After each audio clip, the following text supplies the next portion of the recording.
Okay, that means what? That means for the buckling analysis of columns and bin columns, we don't have that many problems. We usually just discuss either the critical load or delta. But for the buckling of rigid frames, we have to consider all this at the same time, because the capital delta for one member can be the regular delta for another member. That means in rigid frame analysis, these two can change place depending on the members that we are looking at. How do we figure that? Remember one of the examples we talk about this, the symmetric, asymmetrical buckling for the rigid frame, right? You remember we did this example. Now, if you take this buckling of rigid frame as this is the buckling, this is the symmetric buckling. The shear force of the column member can actually become the axial force of the beam member, correct? That's why this capital delta and the regular delta, they can change place. Because when you look at the member, for instance, suppose we call this one A, this is B, C, D. The shear force for member AB will become the P force for member BC. And when you look at the buckling for member AB, the capital delta for member AB is actually the regular delta for member BC. That's why they can change the place. Okay, so this you need to keep in mind. That's why the buckling of rigid frames can sometimes be complicated. So that's one reason. Because of structural redundancy, they have more members, and you need to carry out the analysis in a more thorough way. Another main reason is the failure. In order to fail rigid frames, it turns out that there are other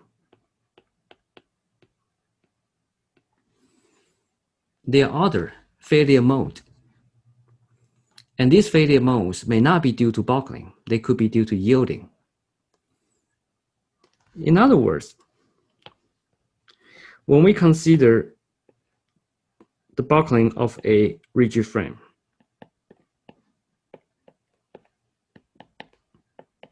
like this, and you apply the force somewhere here. At the beginning,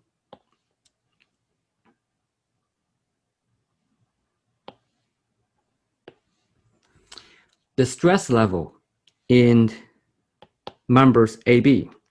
So let's define them properly. This is A, this is B, and this C, this is D. The stress level in the members AB, because of this loading scenario, it will increase starting from here, gradually to become more and more severe. And then eventually to approach to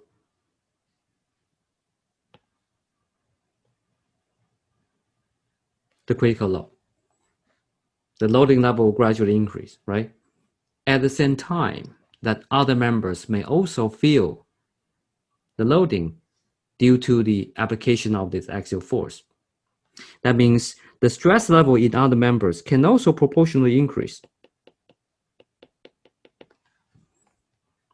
In some cases, because here we do not want to assume that all members carry or all members possess the same Young's modulus and moment of inertia or cross-sectional area, not necessarily, right? We cannot make that assumption. And who is going to use a rigid frame with equal column cross-sectional area and beam cross-sectional area? There's no need to do that. We changed it because of the loading levels that we designed for. So they don't have to have the same cross-sectional area. That means for all these members, you have to remember that the Young's modulus and moment of inertia, they should be separated, considered. They are not the same. You should not assume that the EIs will be the same.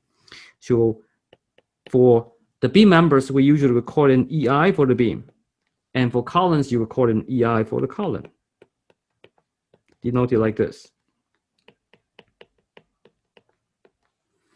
Even the EIs for columns In this case, there are two columns, but their EI values do not have to be the same, as you know already, right? For example, if you consider building type of structures, you have columns like this. You have exterior columns and interior columns.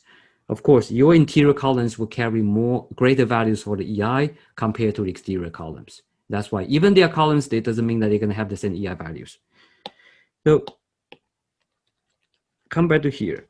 Because the EI values are not the same. That means sometimes when one member approaches to the critical load, but not buckled yet, another members may already yield. That's possible, right? By using different kind of EI values, you know that they indicate different critical loads because that depends on the EI value. And if the EI value is less than the other one, so before the member AB buckles, maybe for BC, member BC, it already yielded. That's possible, right? So in that case, that indicates what? That indicates one potential buckling mode. So this is the one for the beam. For this, you're going to have the critical load for the column.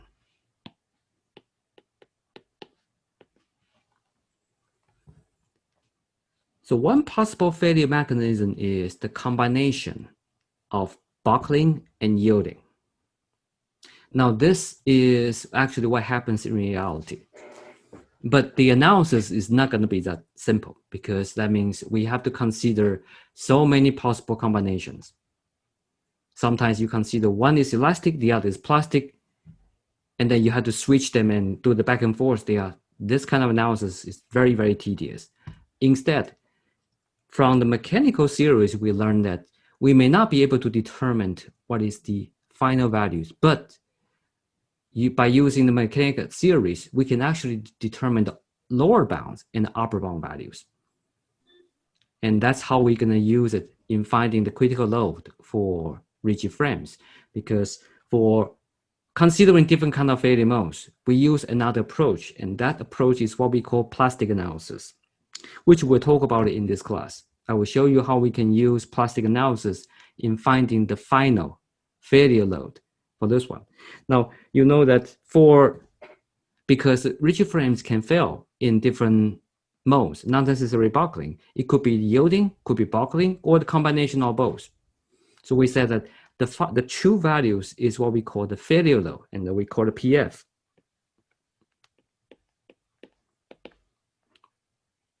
PF is what we call the failure load. I can't see you writing again, Professor. All right, let me just project again. So we call this failure load. From buckling analysis, you already know that you can use the force approach or the energy approach to determine the critical load, and that is elastic.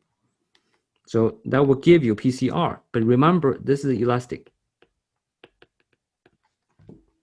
However, because of the structural redundancies, the buckling or the failure of rigid frames actually allows the existence of yielding. Even some of the members yields, the structure will still sustain and take additional loads. For that, you have to consider another type of loading, was what we call plastic loading. This PP is plastic load and it's plastic. So PCR, you know it very well, is what we call the critical load.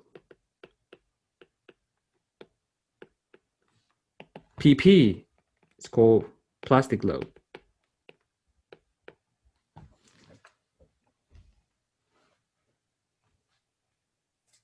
So how are these two? How can we use PCR and PP to find the actual failure load? The buckling theory for rigid frames predicts the following. We said that the failure load and the critical and the plastic load, they are related by equations called Merchant-Rankins interaction formula. And that is stated like this. The ratio between the failure load, PF, divided by PCR plus PF divided by PP equals to 1.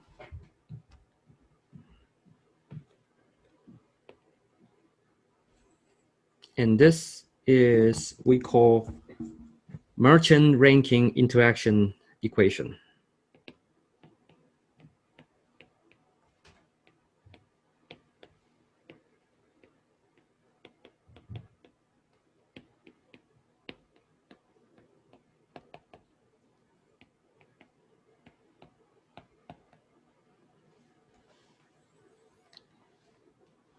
If you have the values of PCR and PP, can we determine the value of PF? Can we? Yes. Yes. Right. Because we have only one unknown and you have one condition. So if you have the values of PCR and PP, you can use this to determine the failure load of rigid frames. So that's what we will show you in this topic, on this topic in structural stability. So you already know how to do this. That's what I'm going to show you in the first example, which is example 12. And after that, I will show you how to use plastic analysis to find this PP. So far, we haven't talked about this. We never talk about how to determine the critical load for this one. So this is, at this point, is unknown.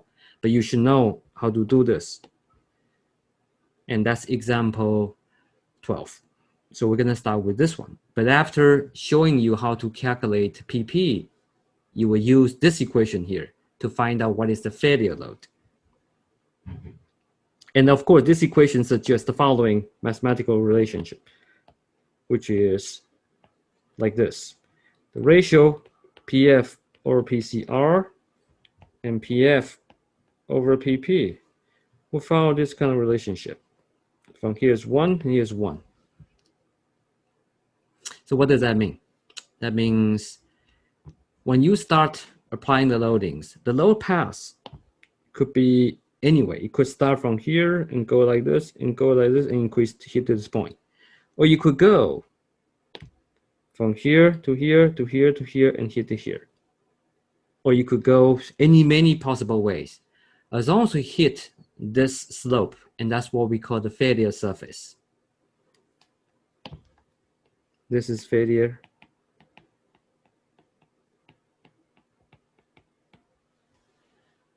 As long as the point is on the slope, that means the structure is in theory fails.